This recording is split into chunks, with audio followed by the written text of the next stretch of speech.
Hi guys, welcome to my movie fan channel. My name's Tyler. Today's installment of the Review the MCU series is going to be Captain America, the First Avenger. This is the first movie we get to see Chris Evans portray Captain America. We get to see Agent Carter, we get to see Howard Stark, the Howling Commandos, the Red Skulls in this movie. Great villain, by the way, the Red Skull. What I really like about this movie is that it's a period piece. It takes place during World War II. Captain America punches Hitler like 200 times or something. It's awesome. Something about this movie makes it really charming. I think it's a relationship between Steve and Peggy Carter, but it's also seeing how noble Captain America is and how much he wants to help and help fight and sacrifice himself or be selfless, because that's who he is and that's who we come to know him as in future movies in the MCU. So the story of this movie, Captain America, Steve Rogers is just a scrawny little kid, wants to join the army, wants to fight. His friend Bucky goes away to fight the war, and he's like, I want to fight too. Everybody else is doing their part. I want to be able to help and to contribute. I know I can help. I know I can make a difference. He's confronted with the opportunity to do the super soldier serum, which he does, which we know, and he becomes shredded Chris Evans. And he goes off to fight the war. He meets S.H.I.E.L.D. agent Peggy Carter, who indicts him into this new world. If we're looking at the hero's journey, she's kind of like his guide to what his adventure is going to entail. So she kind of brings him up to speed to what's going on in the war, what his role will be, and then even though he's in the service, he's still not where he wants to be. He's doing like the bail bond thing and shucking and jiving on the stage, like I said, punching Hitler. That's not where he wants to be. He wants to be fighting. He wants to be on the front lines, making a difference, because he knows that he's capable and he's able to help. One of the best scenes in this movie is before he even gets the serum. They're in the training, and Tommy Lee Jones' character, the like general guy, throws the grenade. It's a dummy grenade, and it rolls on the ground. And they're hyping this one guy up, and they're like, he's big, he's strong, he's like bred for this, whatever. And they're like, yeah, but he's kind of a bully, like jerk. And we picked Steve Rogers because he's noble and he has a good heart and is brave. And they throw the grenade out and everybody scatters. That big, tall guy, ripped dude scatters. He's out of there. You don't see him. He runs like a little girl, like off that way. And the one who dives on the grenade to save all his brothers is Captain America, Steve Rogers. So they're like, that's the guy. They give him the serum, and then he's off to fight the Red Skull, who's trying to curly mustache take over the world. It's one of those things. So it's not the strongest like motivation for a villain that we've seen ever. It's kind of run of the mill, but Red Skull looks damn good, and Hugo Weaving portrays him really good.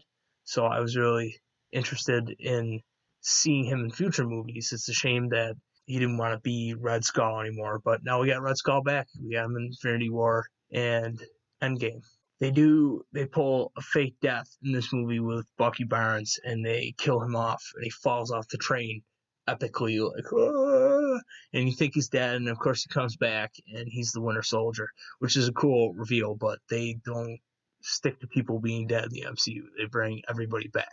So I won't be surprised if Black Widow comes back when that movie eventually comes out, whenever that is, because it was supposed to come out already. So I don't know. We'll see. But I bet she ends up alive in the current timeline somehow. I don't know. Maybe I'm wrong. But they don't seem to keep anybody dead for long. This isn't my favorite Marvel movie. It's not one that I go back to a lot.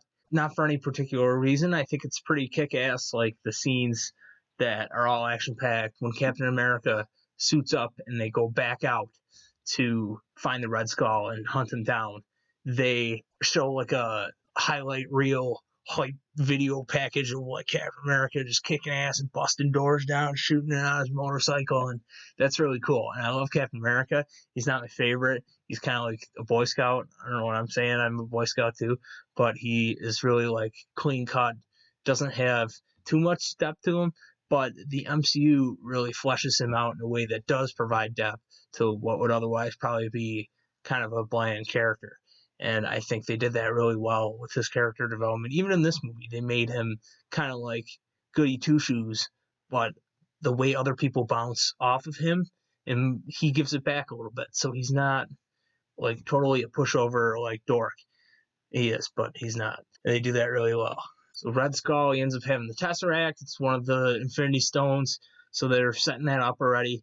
Avengers is coming, so they had to kind of like sow little seeds along the way, and the Tesseract is kind of the driving factor in this, with Red Skull's motivation, I guess, for world domination. He wants the power of the Tesseract. He wanted the super serum power, but his body kind of rejected it because he was like an evil jerk, so it just made him even more evil and even more jerk. But post-credit scene, they set up Avengers in the credits. It says Steve Rogers will return Avengers. I'm excited for that review. That review will be next week, Monday. But that's my review for Captain America, the First Avengers, guys. Not my favorite MCU movie. It's just kind of there. Not bad in any way. I think it's made really well. It's just, when you look at everything that we got, I like the styles of like Guardians of the Galaxy and Thor Ragnarok, and the later movies have more kind of like a style to them, I think.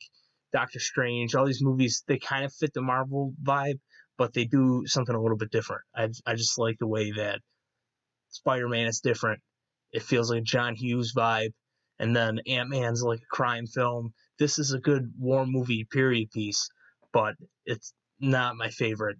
War movies I like a lot, but I don't know. This one was not my favorite movie. It was early on in the MCU. It was early on in Captain America's development. Like I said, he's not really the most flashy character anyway, but it is a solid movie, so it's definitely worth rewatching. I wouldn't skip it over in a rewatch. If you're doing a marathon of the series or watching it on Disney Plus, I would definitely take the time to check it out. Yeah, guys, so if you like this video, give it a thumbs up, hit the like button. Also, subscribe down below. Also, hit the share button, send it around to Facebook, Twitter, all the social medias. Really helps out the channel.